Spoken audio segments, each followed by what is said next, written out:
You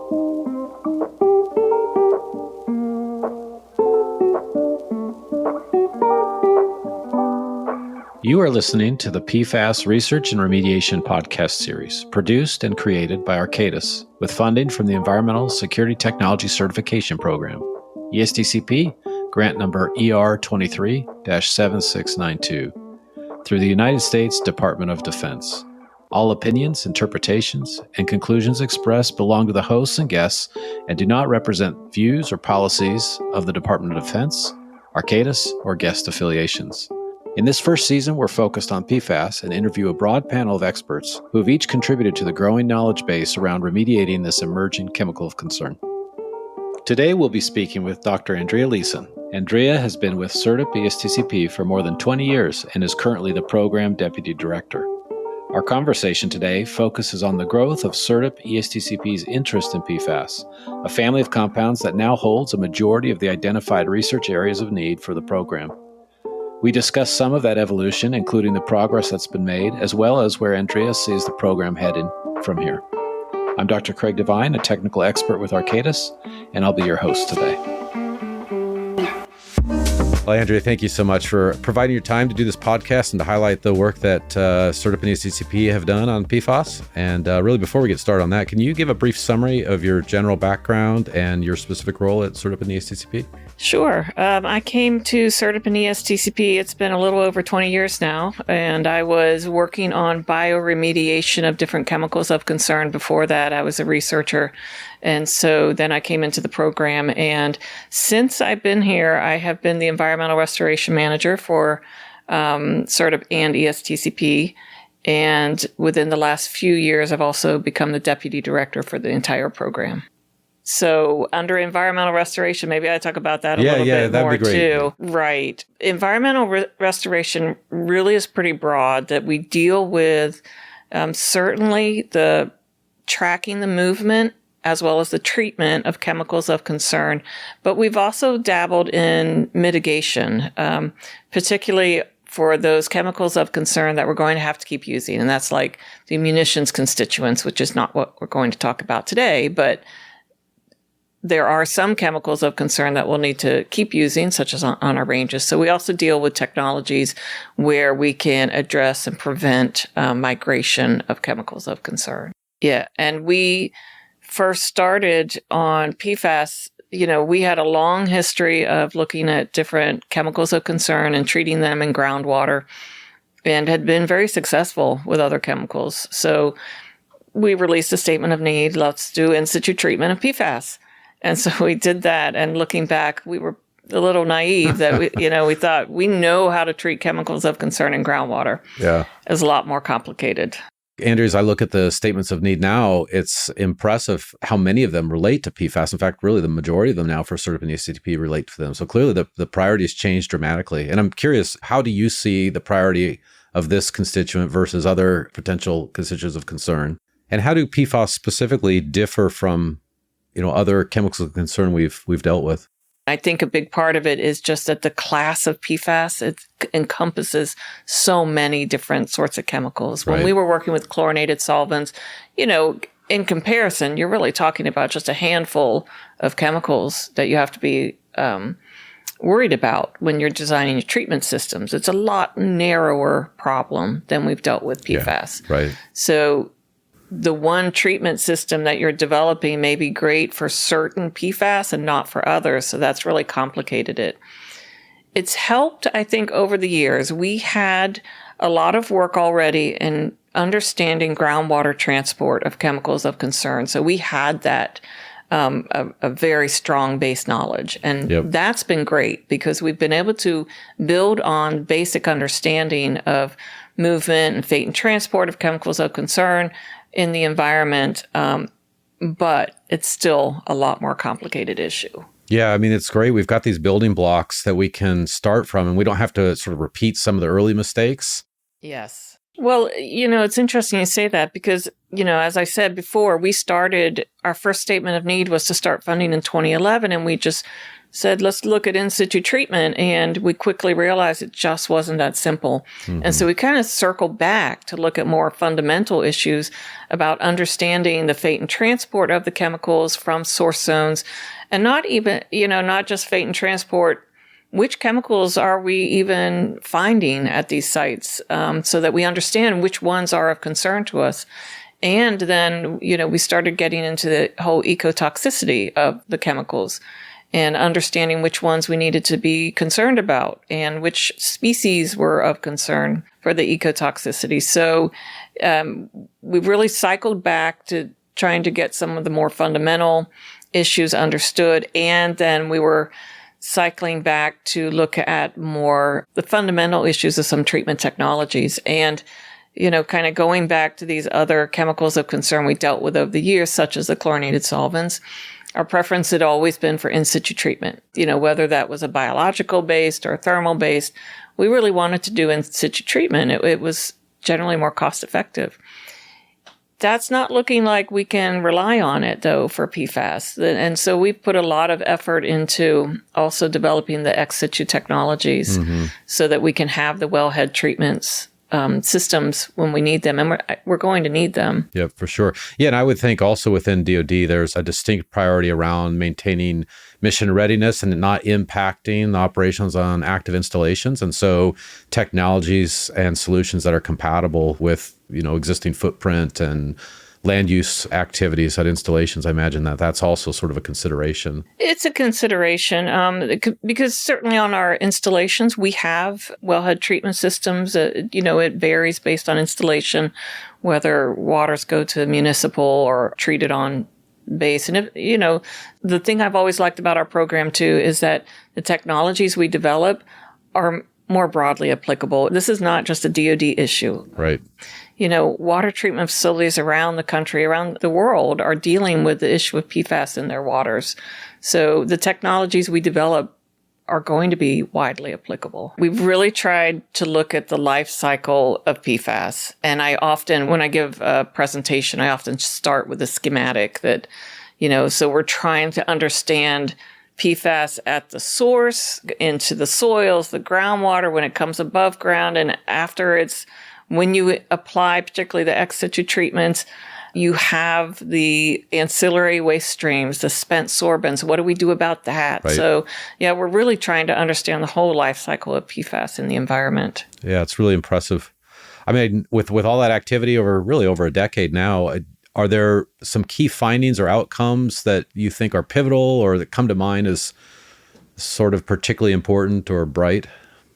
I really emphasize that I think it's clear there's not going to be one solution. We will not have one technology that this is the answer and this is what we use. And I think with some of the other chemicals of concern, we had moved towards that a bit where, for example, with chlorinated solvents, typically you would consider bioremediation first. Right. Although there's other options depending on site conditions, but I don't think we'll have that with PFAS. I think it will be so specific to concentrations you're dealing with, what's the matrix in which you find the PFAS, just a whole suite of issues will impact what's the best technology. So I think particularly for this chemical, we're going to be looking at combinations of technologies or treatment trains. Yeah, we need a much larger toolbox. I think about the PFAS issue, one of the things that's really unique about it as well is that the source terms are really different and maybe more varied than what we've thought about before. You have, of course, fire training areas, but you also have land application of biosolids, and you have, ski wax residual in cold weather training areas. And so really sort of different source terms. And in particular, those source terms, I think, have a stronger potential connectivity to surface water and stormwater runoff. And then you have sort of this potential exposure pathway that I would say we didn't really think about very much very often, at least with regard to chlorinated solvents. So to me, it seems that's a new facet to the problem that will require, certainly new conceptual models, better understanding of transport, and then also technology solutions, remedial solutions that are new and tailored to those situations. Right. I think that's true as well. We started in FY20. We started a suite of projects looking at the forensics of PFAS in the environment, which was really to understand all these different sources and what was causing the PFAS we would see at different sites. And what I think is important about that is that you need to understand the source to best design your treatment system. And the forensics projects offer us some hope of understanding where the PFAS has come from, and therefore we can get a better design for the treatment of it. Right. Yep. So this year, your team led a workshop focusing on the future research and demonstration needs for PFAS. And so I'm wondering if you could broadly describe the purpose of this workshop, how the program uses it, and maybe some of the key findings, either expected or unexpected out of that. Sure. Under SERDP-ESTCP, we'll do these strategic workshops.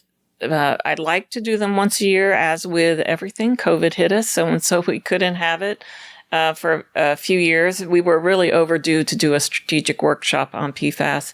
And how these workshops look like is we invite experts in the field, generally about 60 people. It becomes a lot less effective if you have too many people, because the point of it is to hear from everyone. We want all the voices. And so the people we include will certainly be the people doing the work themselves, the research, but we like to combine it with people who are managing sites that are impacted with PFAS so that you hear from both sides. The people who are doing the research and the people who are developing the technologies and the people who ultimately have to use it. And so we have representatives from academia, the industry, the consulting firms, as well as the federal agencies, from folks in the research branch of federal agencies, as well as the people managing sites, the remedial project managers. And we spent 3 days to just brainstorm about what are the data needs. And then at the end of that, we write a report and summarize it so that people can see that. And that we had the meeting in March for PFAS. The report was published recently. And the report is certainly tied heavily to what statements of need are released under SERDP and ESTCP. So what was interesting, and I should have expected it, was just the vast number of research needs that were still identified, considering that we've been working on this a little over 10 years. Although I will say we've been working on it for a little over 10 years in terms of the whole PFAS issue, but the funding really has expanded in perhaps the last 4 years or so. So the number of projects has really increased since about 2018. And we identified almost 60 different research needs. And when I see research, we really split it into either research needs, which would indicate some basic R&D is needed. We identified what we call demonstration needs, where we have the information we need, and now we need to take some of this knowledge to the field to develop technologies. And then we also identified a handful of technology transition needs, which I think is very critical, is how do you transition the knowledge that we get out of our research into a usable format for people who are trying to manage their impacted sites.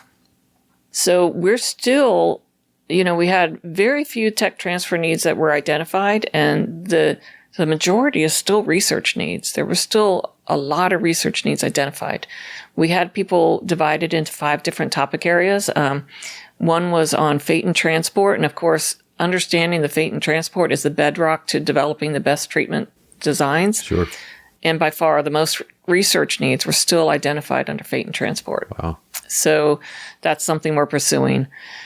We also identified different sampling and analytical needs still. And then we roughly divided folks into 3 different types of treatment technologies, either destructive technologies that were not thermal related, thermal sort of processes for destructive treatment, and the last one was different concentration technologies. So that would include like your sorbents, things like that, but also these different amendments that are being designed to inject into groundwater to more sequester the PFAS.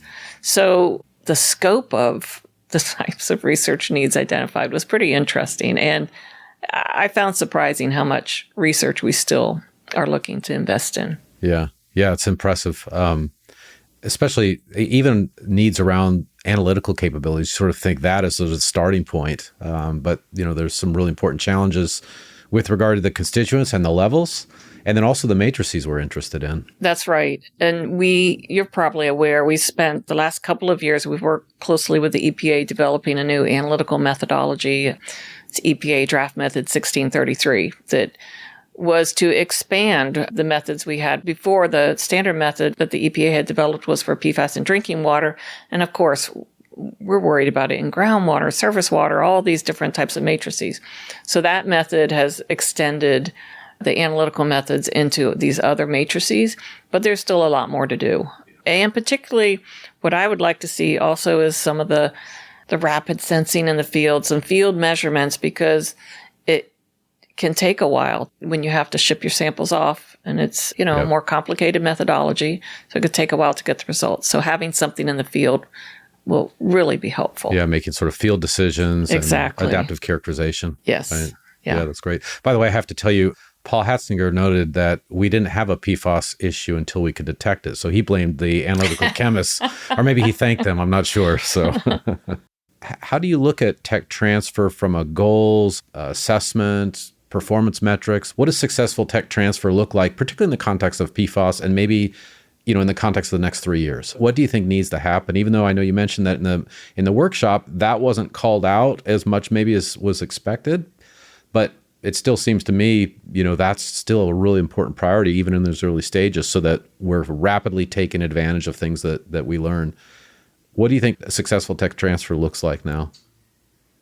I really think it's difficult to track tech transfer because it often is, ideally, it's very diffuse, and the information makes its way into the communities, to the people that need the information. And we certainly saw that, for example, with the chlorinated solvent work again, that, many of the papers that came out, the manuscripts and the guidances that were developed over the years were based on a lot of work that was done under SERDP and ESTCP. What I look at now with tech transfer is I really feel that the products that come out have to be geared towards the way people like to take in information. And that means there is no one right way for tech transfer, that we have to hit many different approaches to reach the right people. And so that means the journal articles are important because we have to get the information out to other researchers that are developing and improving technologies as we go along. But we need the higher level documents too. We need short videos. We need the apps. And, for example, we're going to be developing an app that will help people find the PFAS information they need that's most relevant to them. So I really ask people to be innovative and think outside the box, as cliche as it is at this point, to think about how best to transition this information and just get it out more widely. And some of that is, thinking about how you like to take in information in a casual way, through podcasts. Some people prefer watching videos now, or even one-page fact sheets. And I think it's hard to beat, meeting with people in person and having like short courses that are actually in person. Virtual is great. We can reach a lot more people with the virtual webinars, et cetera, that we have, but it's also hard to improve on the one-to-one dialogue that you can get in a short course. So for every project we have, whether it's SERDP or ESTCP, I ask the investigators to really think hard about how they can bring up the information, really pull out the key details that would be important to someone trying to implement the technology, as well as still continuing the traditional path of getting those journal articles out. Yeah, that's great.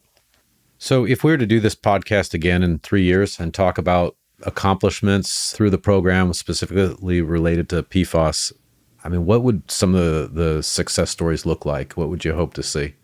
I really would expect in the next 3 years, and I'm confident we will have this, that we'll have a lot more demonstrated technologies that have moved into commercialization, and we're seeing them implemented more widely, not only at DoD installations, but also more broadly at PFAS impacted sites. We have a tremendous number of technologies under SERDP that have proven successful and now really need to go on to the next step and start testing at larger levels. And we have methods, in process where we're moving up in scale so we can get these technologies tested at real sites with real field conditions.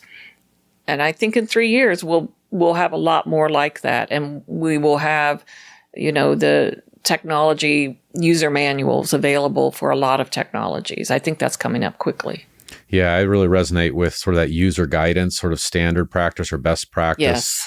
And that relates also to tech transfer. I think that really sort of greases the skids to adoption, and it also prevents or limits failures early in the life cycle of a technology that are related to maybe design mistakes and not to necessarily the fundamental concept or technology. Yep, that's true. So yeah, that's great. Well, that's very exciting. So thank you so much for your leadership in this program. And I mean, congratulations. It's the impact of this program is widespread. As we wrap up, I'm wondering if there's anything that else you'd like to mention, or is there something that we didn't cover? I think we covered most issues. I really encourage people to look at our website. And as I said, that workshop report is out. So we have that solicitation coming up that's out now, that's based on the workshop.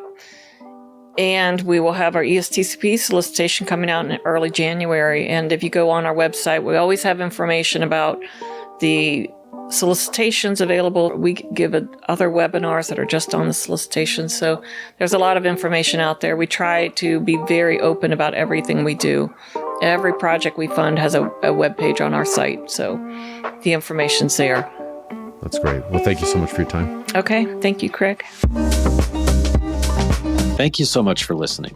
This podcast was funded by ESTCP and produced by Arcadis. The interview was conducted by Craig Devine, and our guest today was Dr. Andrea Leeson. If you're interested in more information on ESTCP's work on PFAS, please visit SERDP-ESTCP.org. Click on Focus Areas at the top and select the option for PFAS and AFFF from the menu that appears. If you have conducted your own research on PFAS and are interested in sharing your work, please email Teresa Gillette at teresa.gillette@arcadis.com. That's Teresa.Gillette@arcadis.com. And please keep an eye out for more episodes coming soon.